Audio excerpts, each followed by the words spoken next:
मित्रांनो, तुमचं पुन्हा एकदा GB स्टोरी टेलर या यूट्यूब चॅनलवर स्वागत आहे. आजच्या आपल्या गोष्टीचं नाव आहे लाल हळद. लेखक संतोष देशपांडे.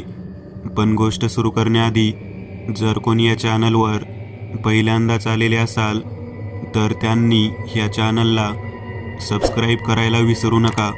चला तर मग अजिबात वेळ न घालवता गोष्टीला सुरुवात करूया.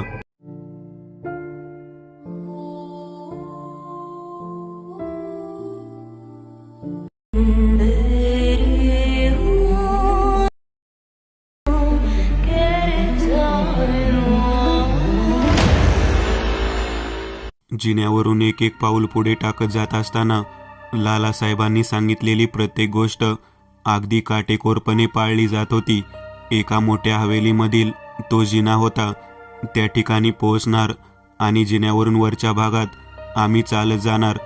त्या अगोदरच आम्हाला लालासाहेबांनी सांगितलं होतं की काहीही करून तुम्हाला दुसऱ्या मजल्यावर जायचं आहे आणि त्या ठिकाणच्या एका खोलीमध्ये ठेवलेली मोठी पिशवी घेऊन यायचं आहे. पिवळ्या रंगाच्या धाग्याने बांधलेले आहे. आम्ही ते कार्य करण्यासाठी एका पाठोपाठ एक असे तिघेजण निघालेलो होतो. शेवट सतीशच्या बायकोच्या जीवनाचा प्रश्न होता. आम्ही सतीशला मदत व्हावी म्हणून त्याच्या पाठोपाठ दोघेजण चालत होतो. नाना माझ्याकडे पाहत म्हणाला, विजू, पाठीमागे वळून बघायचं नाही बरं का. लालासाहेबांनी सांगितलं आहे. फक्त दुसऱ्या मजल्यावर पोहोचल्यानंतर ती पिशवी प्राप्त झाल्यावर सरळ सरळ त्यांनी सांगितलेल्या त्या ठिकाणापर्यंत आपल्याला प्रवास करायचा आहे. गाडी मी स्वतः चालवणार आहे, त्यामुळे तू अजिबात कोणत्याही गोष्टीमध्ये चूक करू नकोस. माझ्याकडे पाहून नाना जेव्हा हे बोलला तेव्हा सतीशने आम्हाला इशाऱ्याने शांत राहायला सांगितले. आम्ही काही न बोलता तो जिना चालून पुढच्या दिशेने पोहोचलेलो होतो. एका पाठोपाठ एक आम्ही तिघेही जण पहिल्या मजल्यावरून दुसऱ्या मजल्यावर जाण्यासाठी निघालेलो होतो. पहिल्या मजल्यावरती लालासाहेबांनी सांगितलेल्या सर्व खुणा जशाच्या तशा दिसत होत्या. सुंदर कोरलेल्या मूर्त्या आणि त्यांची चित्र मोठमोठ्या सोनेरी फ्रेममध्ये अडकवलेलं. त्यांनी दुसऱ्या मजल्यावरती ते सांगितलेलं चित्र होतं. ते पाहण्यासाठी आम्ही आतुर होतो.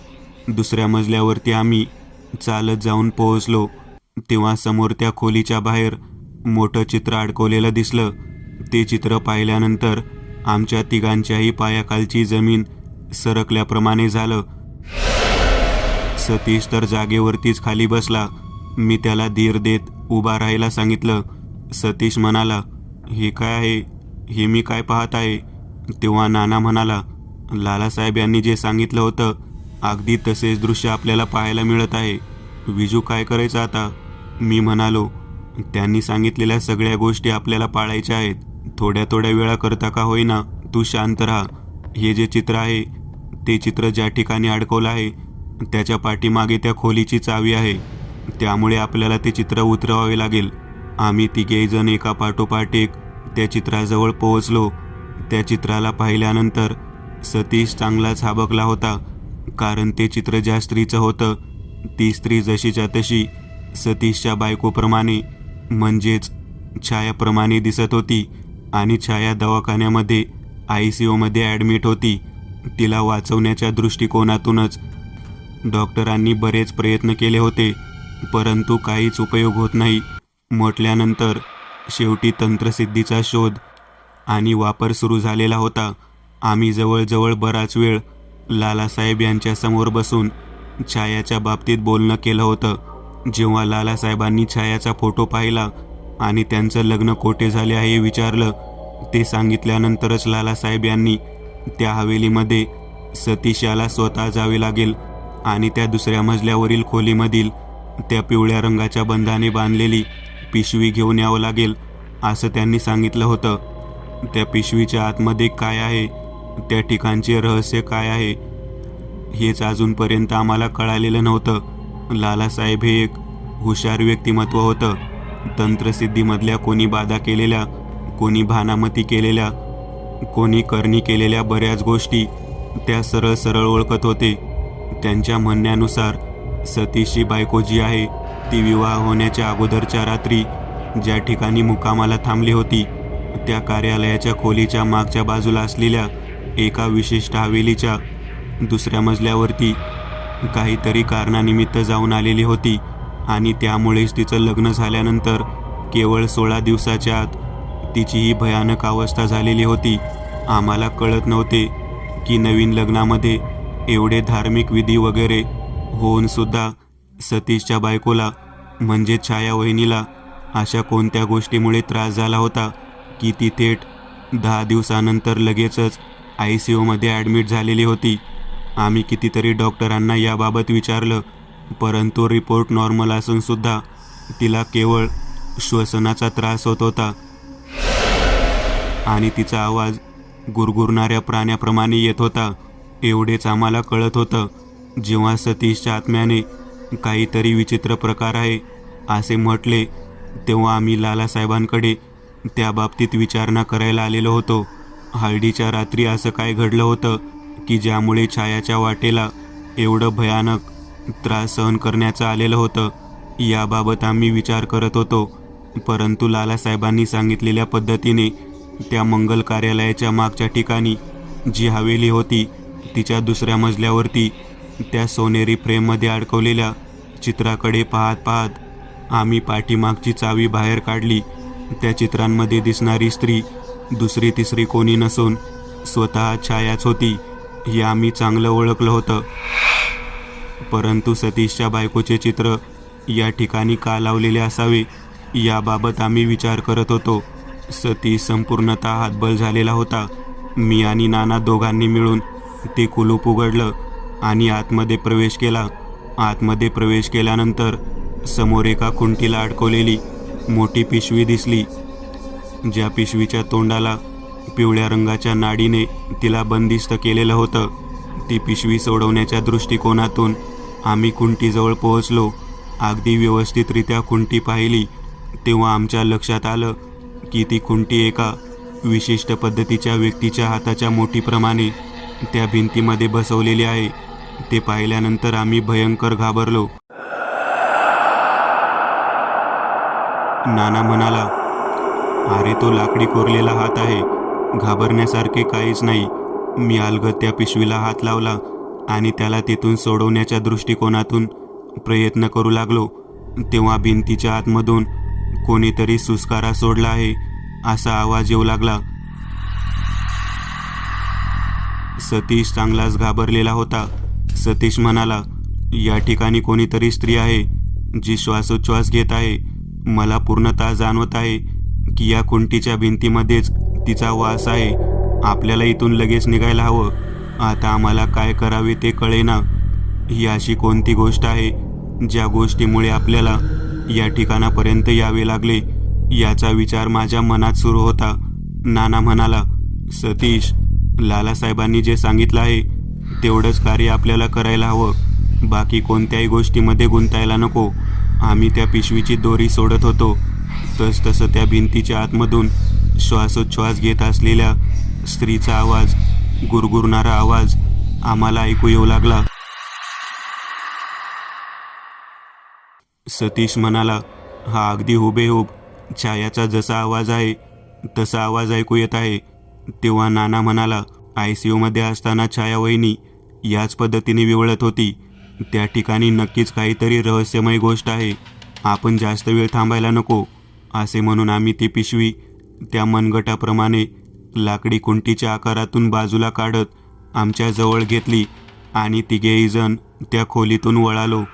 आम्ही त्या खोलीच्या दाराजवळ येऊन पोहोचलो आणि मागून आम्हाला कोणीतरी हाक मारावी असा आवाज ऐकू आला. मागून कोणीतरी आम्हाला हाक मारत आहे असा आवाज ऐकल्यानंतर माझ्या मनामध्ये विचार झाला की आपण वळून बघावे. तेवढ्यात नाना म्हणाला, विजू सरळ चल. कोणाचा जरी आवाज आला तरी लालासाहेबांनी काय सांगितलं आहे, अजिबात मागे वळून बघायचे नाही. तेव्हा सतीश म्हणाला, अरे मला हाक मारत आहे, मला कोणीतरी हाक मारत आहे. सतीश मागे वळणार इतक्यात मी त्याच्या मानेला धरलं आणि त्याला पुढे बघायला सांगितलं. आम्ही थेट खालच्या दिशेने एक एक पायरी उतरू लागलो. तो भयानक आवाज आणि त्या पद्धतीचं बोलणं, गुरगुरणं, हे सगळं काही स्पष्ट ऐकू येत होतं. कोणीतरी पाठीमागून आमच्या जवळ चालत येण्यासाठी प्रयत्न करत होता असं मला जाणवत होतं. दुसऱ्या मजल्यावरून पहिल्या मजल्यापर्यंत आम्ही चालत चालत येऊन पोहोचलो होतो. आम्ही चालत येऊन परत वळालो आणि खालच्या मजल्यापर्यंत येऊन पोहोचलो. सतीश आमच्या दोघांकडे पाहत म्हणाला, खूप भयानक पद्धतीचा हा आवाज आहे. छायाचा सुद्धा असाच आवाज येत आहे. काय करावे कळत नाही. तेव्हा आम्ही म्हणालो, तू गुपचूप बस आणि आमच्या सोबत चल. आपल्याला लालासाहेबांनी जे सांगितलं आहे ते पूर्ण करायचं आहे. आम्ही तिघेही जण त्या हवेलीतून बाहेर आलो. बाहेर असलेल्या जीपमध्ये ती पिशवी घेऊन मी बसलो. माझ्या पाठोपाठ सतीश बसला आणि त्यानंतर नाना स्वतः गाडी चालवत लालासाहेबांनी सांगितलेल्या ठिकाणाकडे निघाला. आम्ही तिघेही जण प्रवास करत होतो. अचानक समोर गर्द झाडीमध्ये गाडीची फुल लाईट करून आम्ही निघालेलो होतो आणि इतक्यात समोरून कोणतरी स्त्री येऊन उभा राहावी अशा पद्धतीने आकृती दिसू लागली. नाना म्हणाला, लालासाहेबांनी सांगितलं होतं ना की आपल्याला एवढ्या सहजासहजी ती वस्तू आणता येणार नाही. ते पहा समोर काय आहे बघ. मी सतीश दोघेजण समोर पाहत होतो. अचानक एखादी मूर्ती असावी अशा पद्धतीची स्त्रीची आकृती आम्हाला समोर दिसत होती. ती संपूर्ण पिवळ्या रंगाची होती आणि अचानक तिचा रंग बदलला आणि ती लाल रंगाच्या कणकेच्या मूर्तीप्रमाणे समोर दिसू लागली. ते दृश्य पाहत असताना मी नानाला म्हणालो, काही झालं तरी गाडी थांबवू नको, थेट जोरात गाडी चालव. नाना मला म्हणाला, तू काही काळजी करू नकोस. समोर बघ, ओमकाराचे चिन्ह अडकवलेलं आहे. घाबरण्याची काहीच गरज नाही. समोर उभी असलेली ती स्त्रीची आकृती स्वतःचा हात आमच्या दिशेने थांबवण्यासाठी प्रयत्न करून रस्त्याच्या मधोमध उभारल्याप्रमाणे आम्हाला दिसत होती. गाडीच्या फोकसमध्ये ते रूप पिवळ्या रंगातून लाल रंगामध्ये बदललं गेल्याप्रमाणे आम्हाला दिसू लागलेलं होतं. जसजसं ते रूप बदलू लागलं तसतसं भेसूर पद्धतीचा आवाज आणि आक्रोश ऐकू येऊ लागला. नानाने थेट गाडी त्या समोरच्या आकृतीच्या अंगावरून घातली. आम्ही प्रचंड घाबरलो होतो. नानाने तशीच गाडी पुढे नेली. काही क्षणाकरता संपूर्ण काचेवरती लाल रंगाची कुंकवाप्रमाणे असलेली हळद दिसू लागली. लाल कुंकू आमच्या गाडीच्या काचेवरती स्पष्ट दिसत होतं. काही क्षणात वायपर चालू करून पुन्हा प्रकाश पुढच्या दिशेने टाकला आणि आम्ही पाहू लागलो तेव्हा कोणीच नव्हतं. नाना म्हणाला, अजिबात मागे वळून पाहू नका, अन्यथा ती गाडीमध्ये येऊन बसेल. आम्ही जीप चालवत होतो. मागच्या बाजूने कोणीतरी गाडीच्या आतमध्ये बसलं आहे ते आम्हाला जाणवत होतं. आता मात्र काय करावे ते कळेना. सतीश मला म्हणाला, मागे वळून बघायला नको म्हणतो, निदान वरच्या आरशामध्ये तरी पाहू शकतो. तेव्हा नाना म्हणाला, मी पाहतो. नानानं आरशामध्ये पाहिलं आणि जागेवरती ब्रेक दाबला. तो इतका घाबरला होता की त्याने गाडी त्या ठिकाणी सोडली आणि आम्हाला म्हणाला, पळा जोरात, पळा. आम्ही ती पिशवी घेऊन त्या गाडीतून तसेच थेट पळत सुटलो. समोर बाजूला लिंबाचं झाड होतं आणि त्या ठिकाणी लाईटचा खांब होता. त्या खांबाच्या पासून आतमध्ये वेगाने धावत धावत आम्ही लालासाहेबांच्या घराच्या दिशेने जाऊन पोहोचलो. आम्ही अजिबात मागे वळून पाहत नव्हतो. मी नानाला म्हणत होतो, अरे नाना, काय आहे ते तरी सांग. नाना बोलण्याच्या मनस्थितीत नव्हता. स्वतःचा जीव मुठीत घेऊन तो वेगाने धावत होता. आम्ही लालासाहेबांच्या घराच्या दरवाजाजवळ पोहोचलो. दरवाजा उघडला आणि आतमध्ये प्रवेश केला. लालासाहेब म्हणाले, समोर पाटली आहे, त्यातील पाणी पायावर घ्या आणि मगच आत प्रवेश करा आणि ती आणलेली लाल हळद बाजूला काढून ठेवा. तिला ओसरीवरती अजिबात आणू नका. तेव्हा आम्ही ती लाल हळद तिथेच ठेवली आणि आतमध्ये गेलो. लालासाहेब म्हणाले, काही क्षणामध्ये एका भयानक सत्याला सामोरे जाण्यासाठी तुम्ही तयार राहा. लालासाहेबांचं बोलणं ऐकल्यानंतर नाना म्हणाला, आमच्या पाठीमागे एक भयानक ताकद लागलेली आहे. ती स्त्री आहे आणि ती गाडीमध्ये बसली होती. तेव्हा लालासाहेब म्हणाले, मला सगळं काही माहिती आहे. ती काही क्षणात आपल्या या ठिकाणापर्यंत येणार आहे. म्हणून तर तुम्हाला म्हणालो की एका भयानक सत्याला सामोरे जाण्यासाठी तयार राहा. तेव्हा आम्हाला काय करावे कळेना. आम्ही लालासाहेबांच्या घराचा मोठा दरवाजा लावलेला होता. आतमध्ये बाजूला पाय धुण्यासाठी पातेलं ठेवण्यात आलं होतं पाय धुवून ती पिशवी त्या ठिकाणी ठेवूनच आम्ही वसरीवरती आलो. वरती आल्यानंतर लालासाहेबांनी त्यांच्या बाजूला असलेल्या पेटत्या दोन्हीमधून राख हातामध्ये घेतली आणि समोरच्या दिशेने फुंकरली. 3 पायऱ्या वर चढून आम्ही आलेलो होतो. खालच्या बाजूला त्या ठिकाणी पाय धुण्यासाठी एक मोठं पिंप आणि पातेलं होतं आणि त्यानंतर तो मोठा लाकडी दरवाजा होता. त्या 3 पायऱ्यावरती त्यांनी फुंकरलेली राख जाऊन पडली. लालासाहेब म्हणाले, या फुंकरलेल्या राखेवरती जेव्हा लाल रंगाचे पाय दिसतील तेव्हा ओळखून घ्या की सतीशच्या बायकोला मंगल कार्यालयातील हाडळीने ग्रासलेले आहे. हे शब्द ऐकल्यानंतर आम्ही हादरलो, कारण मंगल कार्यालयामध्ये ज्या ठिकाणी सतीशची बायको वरच्या रूममध्ये थांबली होती त्याच्या पाठीमागच्या बाजूला त्या हवेलीची खोली होती. आम्ही लालासाहेबांना म्हणालो, तुम्ही जे काही सांगत आहात ते जर खरं आहे तर मग या लाल हळदीच्या पिशवीचं रहस्य काय आहे?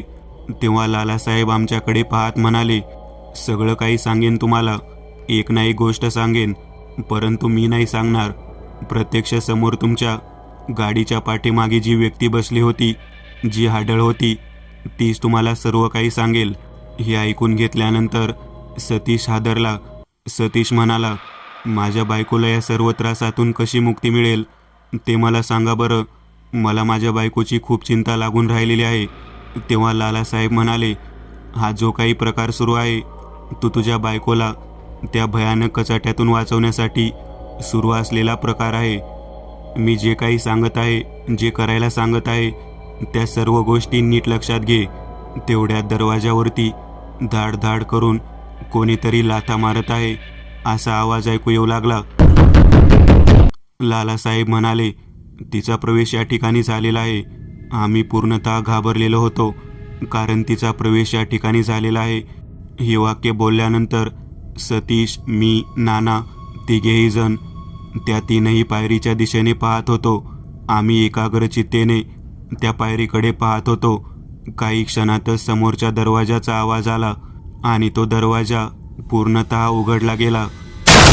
आता त्या पायरीवरती कधी एकदा लाल ठसे दिसतात याची आम्ही वाट पाहत होतो. तेवढ्यात बाजूला असलेला पाण्याचा पिंप आणि पातेलं कोणाच्या तरी धक्क्याने आडवं झालं हे आम्हाला जाणवलं. संपूर्ण त्या भागामध्ये पाणी सांडलेलं होतं आणि त्या सांडलेल्या पाण्यावरती लाल रंगाची पावलं दिसू लागली. लाल पावलं पाहिल्यानंतर लालासाहेबांच्याकडे पाहत म्हणालो, तिचा प्रवेश या ठिकाणी झालेला आहे. या समोर पायरीवरून ती आपल्यासमोर या ठिकाणी टाकलेल्या पांढऱ्या आसनावरती बसणार आहे. तुम्ही फक्त मी सांगतो तेवढं काम करा. माझ्या पाठीमागे येऊन बसा. लालासाहेब जे सांगत होते ते आम्ही ऐकत होतो. आम्ही त्यांच्या पाठीमागे जाऊन बसलो. समोर त्या पांढऱ्या शुभ्र आसनावरती लाल रंगाचं कुंकू सांडावं त्या पद्धतीने कोणीतरी बसला आहे असा ठसा उमटला. हे दृश्य पाहिल्यानंतर आम्ही चांगलेच हादरून गेलो. एक प्रकारचा गुरगुरणारा आवाज ऐकू येऊ लागला. लालासाहेब तिच्याकडे पाहत म्हणाले, कोणत्या गोष्टीसाठी त्या मुलीला पकडला आहेस? सोड तिला, सोड. तुझा आणि तिचा कोणत्याही पद्धतीने संबंध नाही. ना ती तुझ्या रक्तातली आहे, ना तिच्या रक्तातील कोणती व्यक्ती तुझ्या कोणत्या गोष्टीशी संबंधित आहे. सोड तिला. तुझ्या या अशा वागण्यामुळे मला तुझ्याबद्दल वेगळा मार्ग अवलंबावा लागेल. मी तुला या ठिकाणी बोलवलं आहे ते केवळ बोलण्यातून हा सर्व मार्ग आणि हा खेळ संपुष्टात आणण्यासाठी. जर तू माझं ऐकून ते कार्य केलंस तर तुला तुझ्या आहे या ठिकाणी मी आहे असा पाठवून देईन. परंतु जर तू तिला सोडले नाहीस तर मग मात्र मला वेगळा मार्ग अवलंबावा लागेल.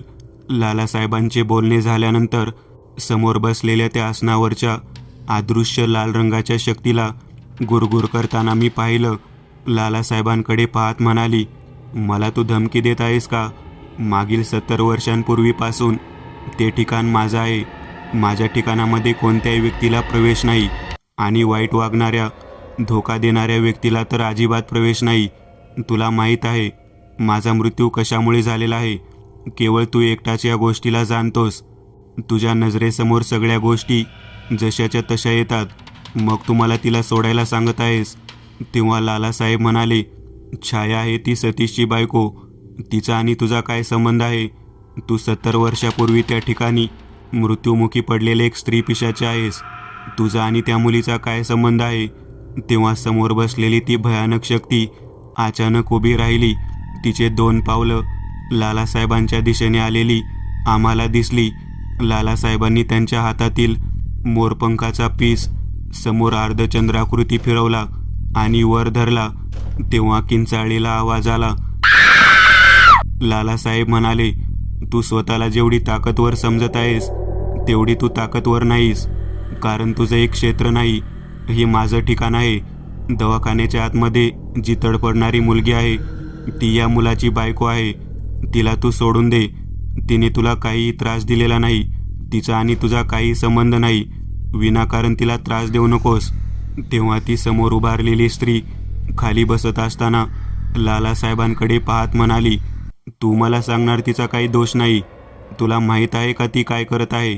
या तुझ्या पाठीमागे बसलेल्या मुलाला तिने फसवलेलं आहे आणि माझ्या हवेलीत माझ्या नजरेसमोर जर कोणी कोणाला फसवत असेल तर त्याला मी जिवंत सोडणार नाही.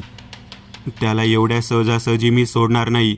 लालासाहेब म्हणाले, या सतीशच्या बायकोने कोणाला फसवलं आहे? तू काय बोलत आहेस? तुला कळतं का? ती छाया आहे. ती निष्पाप मुलगी आहे. तिचं लग्न होऊन अजून 16 दिवससुद्धा झालेले नाहीत. तिचं आणि सतीशचं मधुमिलनसुद्धा झालेलं नाही. तुला कळतं का तू काय बोलत आहेस ते? तेव्हा ती म्हणाली, तिचं आणि या मुलाचं मधुमिलन मी होऊच देणार नाही. एक भयानक आणि एक विश्वासघातकी मुलगी आहे. माझ्या नजरेसमोर अशा मुलीला जिवंत राहण्याचा काहीच अधिकार नाही. तिनेच अशा पद्धतीने या मुलाला फसवलेलं आहे. तू कोण आहेस? तू या पद्धतीने कसे काय बोलू शकतेस? छायाने तर सतीशशी लग्न केलं आहे आणि तू तसं काय म्हणत आहेस की तिने फसवलं आहे म्हणून? तेव्हा ती म्हणाली, मी कोण आहे मला विचारत आहे? मी तुझ्यासमोर बसूनसुद्धा तुला माझे नाव माहीत नाही. हे कसे शक्य आहे? तू माझी सर्व माहिती इथे बसून या मुलांना सांगू शकतोस. माझ्या मृत्यूचे कारण ठरणारी गोष्ट या ठिकाणापर्यंत घेऊन येऊ शकतोस आणि तू या ठिकाणी मला म्हणत आहेस की मी कोण आहे? तुला मी माहीत नाही का मी कोण आहे? तिचे हे बोलणे ऐकल्यानंतर लालासाहेब म्हणाले, मला माहीत आहे तू एक अतृप्त आत्मा आहेस. तुझा विवाह होऊ शकला नाही म्हणून तू तडफडत आहेस. तेव्हा ती समोरची व्यक्ती म्हणाली, मी माझा विवाह झाला नाही म्हणून तडफडत नाही. माझं लग्न जमलेलं असताना माझा विवाह होण्याच्या दिवशी म्हणजे हळदीच्या रात्री माझा मृत्यू घडवून आणण्यात आला.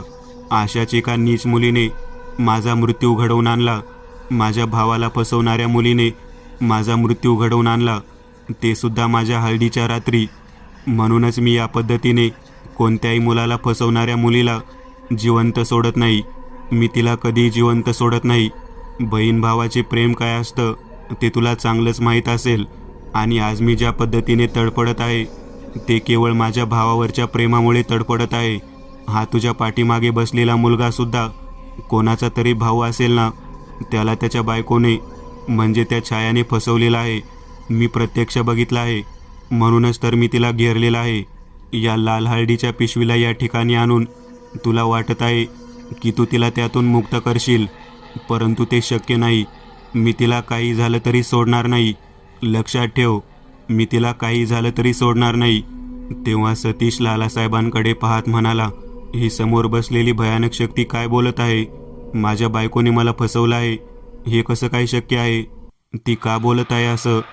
तेव्हा लालासाहेब म्हणाले, काही बोलू नकोस मध्ये एक शब्दही बोलू नकोस. तिने नेमकं काय पाहिलं आहे आणि तिने कोणत्या गोष्टीमुळे छायाला ग्रासलेलं आहे ते आपल्याला तिच्या तोंडूनच ऐकून घ्यायला हवं. त्याशिवाय आपण काहीच करू शकणार नाही.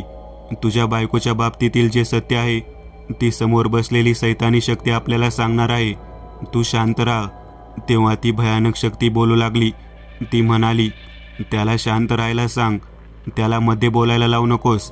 मी सगळं काही सांगते. तुझी बायको छाया म्हणून जी मुलगी आहे ती मुळात तुझी मनाने तनाने तुझी बायको नाहीच. ती तुला फसवत आहे. ज्या पद्धतीने माझ्या भावाला त्या नालायक मुलीने फसवलं आणि तिचं सत्य मी समोर आणल्यानंतर तिचं आणि माझ्या भावाचं प्रेम प्रकरण तुटेल म्हणून तिने मला संपवलं, अगदी त्याच पद्धतीने ती मुलगी तुला फसवत आहे. लालासाहेब म्हणाले, तू काय पाहिलं ते नेमकं सांगू शकतेस का? तू जे बोलत आहेस ते कशावरून खरं धरायचं आम्ही? तेव्हा ती बाई बोलू लागली, विश्वासघात. आयुष्यात विश्वासघात ही अशी गोष्ट आहे ज्या गोष्टीमुळे आज मी तुमच्यासमोर पिशाची होऊन फिरत आहे. माझ्या मनामध्ये प्रेमाव्यतिरिक्त कोणतीच गोष्ट नव्हती. तीच गोष्ट माझ्या भावाच्या मनामध्ये सुद्धा होती. शरद माझा भाऊ, मी शलाका, ज्या हवेलीतून हे लाल हळदीचे गाठोडं बांधून तुम्ही या ठिकाणी घेऊन आलेला आहात, त्या हवेलीचे मालक माझे वडील होते. आमची हवेली होती ती. आमच्या हवेलीमध्ये माझं लग्न जमलेलं होतं. त्या ठिकाणीच माझं लग्न होतं. माझ्या भावावर प्रेम करणारी लीला म्हणायची मुलगी, ज्या मुलीमुळे माझी अवस्था अशी झाली, ती माझ्या साखरपुड्यापासून माझ्या भावासोबत आलेली होती. प्रचंड संपत्ती, इस्टेट, जमीन जुमला आणि दागिन्याने आमचं सर्व घर समृद्ध आणि संपन्न होतं. त्या लीला म्हणायच्या मुलीने केवळ पैशाकडे आणि त्या स्थितीकडे पाहून माझ्या भावाला प्रेमाच्या जाळ्यात ओढून घेतले. माझ्या हळदीच्या दिवशी संध्याकाळी मी माझ्या वरच्या खोलीमध्ये माझ्या मैत्रिणीसह साज शृंगार करत होते आणि त्यावेळेला ज्या ठिकाणी आता कार्यालय आहे त्याच्या बागेमध्ये लीला तिच्या प्रियकराबरोबर प्रेमाचे चाळे करत होती. मी जेव्हा हे सर्व पाहिले तेव्हा मला ते राहवले नाही. मी तिथून तडक खालच्या दिशेने गेले आणि तिला आणि तिच्या प्रियकराला रंगेहात पकडले. तिचे बोलणे संपूर्ण ऐकून झाल्यानंतर मला कळून चुकले की तिने आणि तिच्या प्रियकराने माझ्या भावाला फक्त पैशासाठी या संपूर्ण जाळ्यामध्ये ओढलेला आहे. मी ही गोष्ट कोणाला सांगणार? तोच माझ्या हळदीच्या कार्यक्रमाकरिता आमच्या घरातील लोक मला बोलू लागले. मी माझ्या स्वतःच्या हळदीला उशीर होऊ नये म्हणून मी त्या ठिकाणी गेले. हळद लागली. माझा भाऊ मला प्रेमाने हळद लावत होता. तिची सुद्धा वेळ आली, परंतु तिच्याकडून मला हळद लावून घेण्याची इच्छासुद्धा राहिली नव्हती. आणि माझ्या हळदीच्या कार्यक्रमानंतर काही वेळातच माझ्याच खोलीमध्ये लपलेल्या तिच्या प्रियकराने आणि तिने माझ्या अंगाला लागलेल्या पिवळ्या हळदीच्या कपड्यासह मला वरच्या मजल्यावरून फेकून दिले. एक अपघात आहे असे भासवून मारून टाकले. माझ्या अंगावरची पिवळी हळद माझ्या रक्ताने लाल झाली. मी वरून आमच्या हळदीचा समारंभ ज्या ठिकाणी झाला होता तेथेच खाली फेकले गेले. माझ्या डोक्यावर मी पडल्यामुळे खाली ज्या ठिकाणी हळद सुरू होती त्याच हळदीत माझे रक्त मिसळले गेले आणि माझा मृत्यू जागेवरती तरपडून झाला. वरच्या दिशेला उभारलेली माझ्या भावाची विश्वासघाती प्रेयसी माझ्या तडपडणाऱ्या शरीराला पाहण्यासाठी तिथपर्यंत आली. माझा जीव जात असताना ती नीच मुलगी खोटे खोटे सांत्वन करून माझ्या घरच्यांना शांत करत होती. हे सर्व ऐकून घेतल्यानंतर लालासाहेब म्हणाले, सतीश आणि तुझ्या घटनेचा काय संबंध आहे? सतीशची बायको छाया, तिचा आणि तुझ्या घटनेचा काय संबंध आहे?